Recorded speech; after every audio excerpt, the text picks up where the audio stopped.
ইসলামের প্রথম খলিফা হযরত আবু বকর রাদিয়াল্লাহু তাআলা আনহু একদিন নামাজে দাঁড়িয়ে কান্না করছেন। নামাজ শেষে একজন সাহাবী তাকে জিজ্ঞেস করলেন, হে আবু বকর, আপনি নামাজে দাঁড়িয়ে কান্না করলেন কেন? হযরত আবু বকর রাদিয়াল্লাহু তাআলা আনহু এর চোখ বেয়ে তখনও পানি ঝরছে। এই কথা শুনে তার অন্তরে যেন আবার ঢেউ উঠল। তিনি চোখের পানি ছেড়ে দিয়ে বললেন, হে ভাই, আমি কোরআনের একটি আয়াত পড়ে কান্না করেছি। তখন সে সাহাবী জানতে চাইলেন, কোন সে আয়াত যা আপনাকে ক্রন্দন করালো? তখন আবু বকর রাদিয়াল্লাহু তাআলা আনহু বললেন, সেই আয়াতটি হলো, ইন্নাল্লাহা আশতারা মিনাল মুমিনিনা আনফুসাহুম ওয়া আমওয়ালাহুম বিআন্না লাহুমুল জান্নাহ। নিশ্চয় আল্লাহ মুমিনদের জান মাল কিনে নিয়েছেন জান্নাতের বিনিময়ে। সাহাবী ভেবেছিলেন জাহান্নামের শাস্তির কোনো আয়াত হবে হয়তো, এজন্য আবু বকর এমন কান্না করেছেন। কিন্তু এ আয়াত শুনে সাহাবী একটু অবাক হলেন এবং আবু বকরকে জিজ্ঞেস করে বললেন, হে আবু বকর, এ তো খুশির খবর।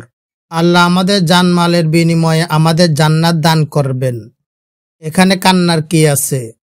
হযরত আবু বকর সেই সাহাবীকে বললেন, হে প্রিয় ভাই আমার, আজকের আগে হলে আমিও এই আয়াত পড়ে খুশি হতাম, কিন্তু আজ এমন একটি ঘটনা ঘটেছে যা আমাকে কান্না করতে বাধ্য করেছে। সাহাবী জিজ্ঞাসা করলেন, হে আবু বকর, আমাকেও বলুন কি এমন ঘটল?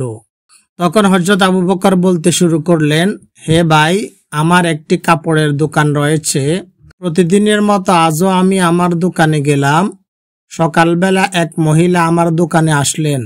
তিনি বেশ কিছুদিন আগে আমার থেকে কাপড় নিয়েছিলেন। আজ এসে বললেন, আবু বকর, আপনার দোকান থেকে কিছুদিন আগে কাপড় নিয়েছিলাম। আজ কাপড়গুলো ফেরত দিয়ে আমি টাকা নিতে এলাম। আমি বললাম, আপনি তো অনেক আগে কাপড় নিয়েছিলেন, এতদিন পরে আবার ফেরত কেন?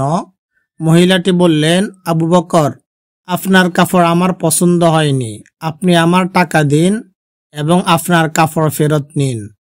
এই আয়াত পড়ে আমি এই চিন্তা করে কান্না করছি এই জন্য যে, যদি হাসরের ময়দানে আল্লাহ আমাকে বলে ফেলেন, হে আবু বকর, তোমার জানমাল এবং আমল ফেরত নাও এবং এর বিনিময়ে যে জান্নাত তোমাকে দিয়েছিলাম তা আমাকে ফেরত দাও, কেননা তোমার নামাজ, তোমার কোরবানি, তোমার রোজা, তোমার জিহাদ, তোমার জিগির আমার পছন্দ হয়নি।